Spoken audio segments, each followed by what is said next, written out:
Hello everyone, Mr. Science Mover here. So a new Pokemon game just came out, and I must say it is very fun.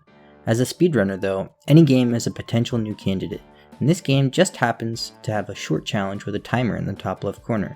So today, I'm going to show off all the tips I have to beat it with a fast time. The challenge I'm referring to is the balloon race request. As of recording this video, I've only unlocked the one in the field lands, so that's what I'll be focusing on. But keep these principles in mind moving forward. Here's a map of the entire race. As you can see, the path of the balloon race traverses much of the field lands. In accomplishing our goal of popping all 30 balloons as quickly as possible, I like to divide the whole race into 5 sections. The Geodude section, the downhill section, the sharp right turn, the straightaway, and lastly, the final balloon gets a section all to itself. Before we start the race, my recommendation is to change your controls in the Switch Home menu so that you can press the run and jump buttons with your 2 index fingers. I put my run on ZR and my jump on ZL. What this allows us to do now is to turn the camera while sprinting, which you'll want to be doing the entire time. It also helps us with the sharp right turn I referred to earlier, and you'll see why in a bit. That being said, let's start off with section 1. As my name suggests, this section will be reliably full of Geodudes, which may get in your way and cost you a bit of time running into them or trying to avoid them. Fortunately, you don't lose any speed for getting hit by one of them, so feel free to get right up next to them. The majority of this section is something of a slalom, so apart from avoiding the Geodudes, try to make your turns as straight as possible.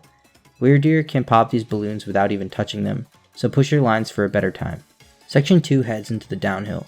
Not much to say here besides to keep a straight line and don't let the moving balloons distract you, they're very easy to hit.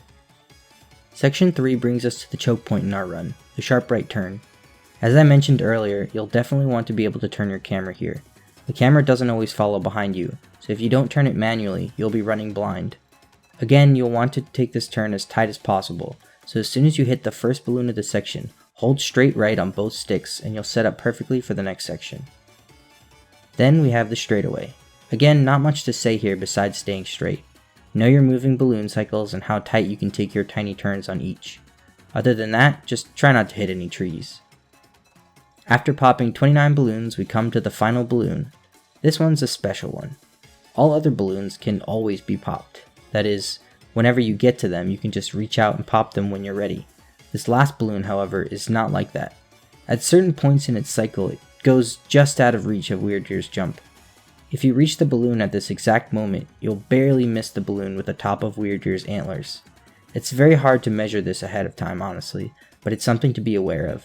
You may be finishing a lot of runs with only 29 balloons. Once you got the hang of every individual section, here's what it looks like all put together.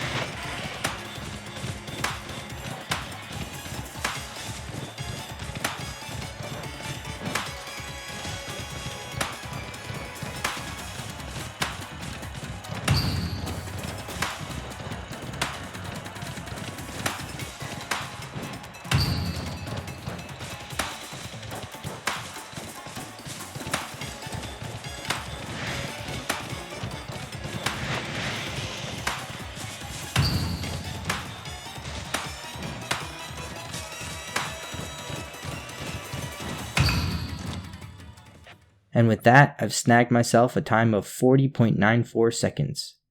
The speedrun.com leaderboard for this game hasn't been officially open to the public yet to give runners time to plan their routes, but I'm not sure how much lower this time can realistically get. Nevertheless, I look forward to all of your times in competition. Until next time, thanks for watching.